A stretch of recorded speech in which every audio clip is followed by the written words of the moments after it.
E aí pessoal, tudo bom com vocês? Sejam bem-vindos a mais uma videoaula aqui no canal. Sou o professor Tiago e nessa videoaula vamos começar a estudar a dinâmica com as primeira e terceira leis de Newton. Então vamos lá. Vamos ver então o que vem a ser o conceito de dinâmica, que até então a gente tinha estudado a cinemática. Então o termo dinâmica é provinda do grego dynamik, que significa forte. Então em física, a dinâmica é um ramo da mecânica que estuda o movimento de um corpo e as causas desse movimento. Lembra lá que na nossa primeira aula eu falei da cinemática, a gente ia estudar o movimento sem se preocupar com a causa do movimento. Agora, na dinâmica, nós iremos estudar a causa do movimento. Então, o que provoca o movimento? Então, olha aí, a primeira publicação que se referia a essa teoria foi o Princípio, de Isaac Newton, na qual ele explicou de forma completa sobre o movimento dos corpos. Então, essa teoria do Newton foi baseada nos estudos realizados por Galileu Galilei e Johannes Kepler. Então, o que aconteceu? Então, quem deu o pontapé inicial aí foi o Newton. Então, ele aproveitou dos trabalhos realizados por Galileu Galilei, que não conseguiu finalizar, e também o de Johannes Kepler, e conseguiu juntar isso tudo aí no maior obra da física, que é o Princípio, né, que ele publicou aí as três leis dele. Só a gente vai estudar a primeira e a terceira agora. Então foi através dessa teoria que Newton estabeleceu as relações entre massa do corpo e o seu movimento, que são as conhecidas leis de Newton, ou seja, a dinâmica. Então o Newton compilou todo esse trabalho que já existia e chegou a um resultado. Agora, o que vem a ser força? Então, força é um agente físico que é causador de deformação, que são os efeitos estáticos, ou acelerações, que são os efeitos dinâmicos no corpo em que atua. Então, quando você aplica a força em um corpo, ou você vai deformar, que é um efeito estático, ou vai acelerar esse corpo, que é o efeito dinâmico. Então, a força é uma grandeza vetorial que possui módulo, direção e sentido. E também temos o conceito de força resultante. Então, o que é a força resultante? A força resultante é a soma vetorial de todas as forças componentes. Agora nós vamos ver a diferença entre massa e peso, que são duas coisas bem diferentes. Então, massa é uma grandeza escalar que fornece a medida da inércia de um corpo e por muitas vezes recebe o nome de massa inercial. A unidade de medida de massa no Sistema Internacional de Unidades SI é o quilograma. Então, massa é a medida da inércia de um corpo e a unidade é o quilograma. Então, alguém te pergunta, qual o seu peso? Aí você responde, 60 kg. Está errado, né? Porque quilograma é unidade de medida de massa. E a massa de um corpo é a mesma em qualquer lugar do universo. Então, se a sua massa é de 60 kg, então em qualquer ponto do universo que você subir uma balança, essa balança vai indicar 60 kg. Agora, já o peso de um corpo aqui na Terra é a força com que esse corpo é atraído para o centro da Terra. Então, na próxima videoaula, a gente vai ver que a unidade de força é o Newton, sendo assim, a unidade de medida do peso é o Newton. A gente vai ver na segunda lei de Newton, a relação entre força e aceleração. Agora, aqui na Terra, nós temos um peso. Se a gente for na Lua, a gente fica mais leve, certo? Agora nós vamos começar então com a primeira lei de Newton, também conhecida como lei da inércia. Então olha aí. Então por que nós devemos usar o cinto de segurança no carro? Então olha lá, o carro está andando, quando o carro freia, o que acontece? A gente é lançado para frente, né? Então se o carro frear, os passageiros serão projetados para frente. Então o mesmo vai acontecer quando o cavalo freia. Olha aí, o cavalo freou e o cavaleiro aí continuou o movimento, continuou andando aí para frente. E olha aí, a gente tem um copo, um papel em cima do copo e uma moeda. Então, o que acontece se puxarmos rapidamente o papel sobre a moeda? Puxa bem rápido. O que acontece com a moeda? A gente sabe que a moeda cai no copo.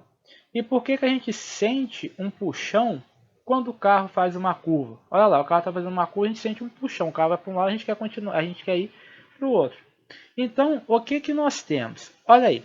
Então, se um corpo está em repouso, ele tende a permanecer em repouso, que é o caso ali da moeda em cima do papel. A gente puxa o papel rapidamente, a moeda simplesmente cai no copo, ela não segue o movimento do papel. Agora, se um corpo está em movimento retilíneo uniforme, ele tende a continuar em movimento retilíneo uniforme, né, que são as pessoas lá dentro do carro. Então, todo o corpo continua o seu estado de repouso ou de movimento retilíneo uniforme, a menos que seja obrigado a mudar esse estado. Então, se um corpo está em repouso, ele quer continuar em repouso. Se está em movimento retilíneo uniforme, ele quer continuar em movimento retilíneo uniforme, a menos que ele seja obrigado a mudar esse estado de repouso ou de movimento. Agora, preste atenção no seguinte, em ambos os casos, a velocidade é constante, a velocidade não varia. Então, quando você está em repouso, a sua velocidade é zero. E quando você está em movimento retilíneo uniforme, a sua velocidade é constante, ela não sofre aceleração, né? Ou seja, a aceleração é nula, certo? Então, se a velocidade é constante, nos dois casos, a sua aceleração é nula, beleza? Então, se quisermos mudar o estado do movimento, o que a gente tem que fazer? A gente tem que acelerar o corpo. Então, quando a gente quer mudar o estado de movimento, a gente tem que acelerar. A gente viu que em todos os casos a aceleração é nula. Então, para mudar o estado do movimento do corpo, a gente deve exercer uma força, seja ela para movimentar o corpo ou para frear o corpo. Beleza?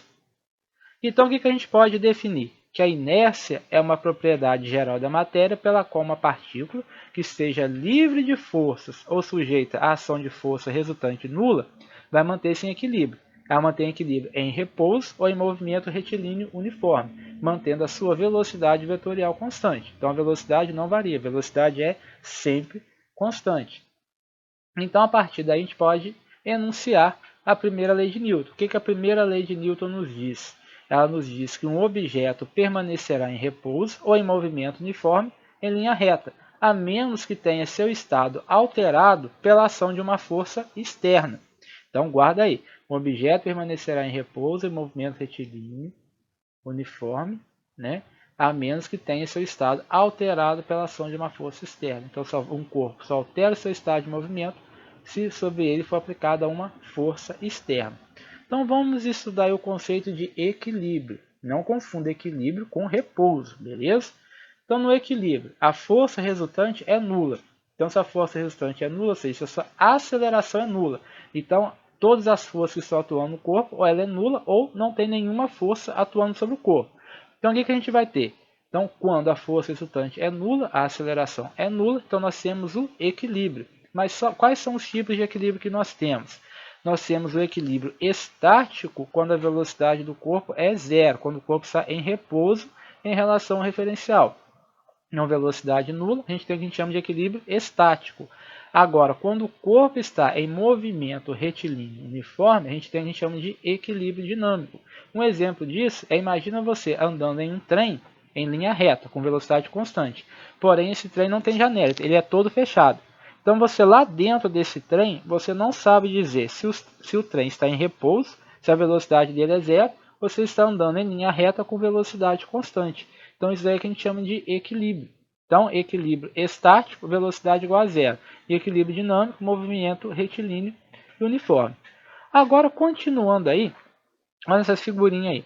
Então, considere dois patinadores de gelo posicionados em solo plano e não havendo nenhuma força de atrito aí. Então, porque se um dos patinadores empurrar o outro, os dois vão afastar. Vamos supor aí que o menino empurra a menina. Porém, os dois se afastam e não só a menina. Não é? Outro aí, por que quando a gente solta um balão com a extremidade aberta, ele se move na direção oposta da abertura? Então, o que está acontecendo aí? E um outro exemplo, por que quando um canhão atira uma bala, ele sofre um coice, né? Ele dá um tranco para trás? Aí, já todas essas perguntas, elas vão ser respondidas baseadas aí na terceira lei de Newton, né? A terceira lei de Newton, que é o princípio da ação e reação. Então, quem vem a ser a terceira lei de Newton? Vamos lá. Então, como a gente viu, a força é resultado da interação entre os corpos, ou seja, um corpo produz a força e o outro corpo recebe essa força. Então, Newton notou que em uma interação entre dois corpos, um corpo exerce uma força sobre o outro, que por sua vez vai devolver uma força ao primeiro. Então, quando exercer uma força num corpo, esse corpo também vai me devolver uma força. Então, ou seja, como a gente já usa aí no dia a dia, toda ação corresponde a uma reação. Então, o que a terceira lei de Newton nos diz? Então, se um corpo A exerce uma força sobre um corpo B, o corpo B reage em A com uma força de mesma intensidade e de mesma direção, mas de sentido contrário, certo? Então guarda aí. Se um corpo A exerce uma força sobre um corpo B, o corpo B vai reagir no corpo A com uma força de mesma intensidade, mesma direção, porém de sentido contrário. Então nós temos aí força que A exerce em B vai ser igual ao negativo, ou seja, mesma intensidade, mesma direção, porém de sentido oposto ao que o B vai exercer em A. Olha aí na figurinha.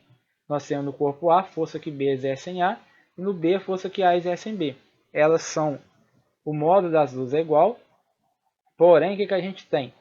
Uma tem o sentido oposto ao da outra. Então, aí para a gente terminar, vamos fazer umas pequenas observações a respeito da terceira lei de Newton. A primeira delas, que de acordo com a terceira lei de Newton, o princípio da ação e reação, uma característica importante sobre as forças de ação e reação é que elas ocorrem aos pares, uma vez que são resultado da interação entre os corpos. Ou seja, se alguém perguntar, o número de forças agora que estão atuando no universo é um número par ou um número ímpar? Então é sempre um número par, porque toda ação corresponde a uma reação. Então, elas ocorrem aos pares, uma vez que são resultado da interação entre os corpos. Segunda observação, as forças de ação e reação, como a gente já viu, agem em pares e também, guarda isso daí, elas agem em corpos diferentes, tá? Então, por nunca agir sobre os mesmos corpos, em hipótese alguma haverá ação sem reação, de modo que a resultante entre essas forças não pode ser nula, bem como não pode se equilibrar, pois elas atuam em corpos diferentes. Então, ação e reação sempre aos pares e elas vão sempre acontecer em corpos diferentes. Forças de ação e reação nunca ocorrem no mesmo corpo. Elas atuam em corpos diferentes.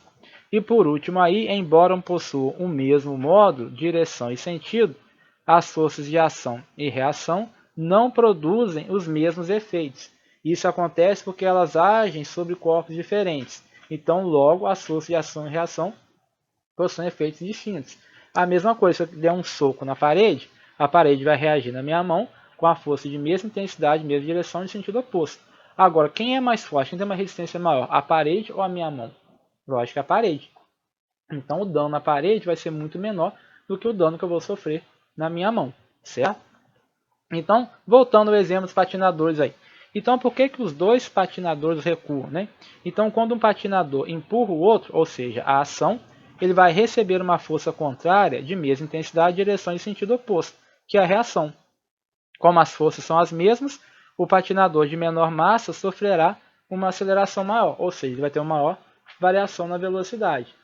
No caso aí da bexiga, então quando a gente solta o balão, ele vai exercer uma força no ar em seu interior para fora, ou seja, o balão joga o ar para fora, é a ação. Já o ar, por sua vez, vai exercer uma força de mesma intensidade e direção, porém em sentido oposto ao balão, que é a reação. Então, esse ar saindo, no caso, movendo para a esquerda, vai empurrar o balão para a direita, ou seja, o balão vai se mover para frente. E no caso do canhão, quando o canhão atira, ele vai exercer na bala uma força de ação para que a bala saia dele. Já em contrapartida, a bala vai exercer no canhão uma força de mesma intensidade e direção, porém de sentido oposto ao do canhão, que vai ser a reação. Como a massa da bola é muito menor que a do canhão, a aceleração da bala, a variação da velocidade, será muito maior que a do canhão. Beleza? Muito bem, encerramos aqui mais uma videoaula. Peço a você que chegou ao final e deixe seu joinha. Se inscreva se ainda não for inscrito. E até a próxima videoaula, pessoal. Forte abraço, valeu!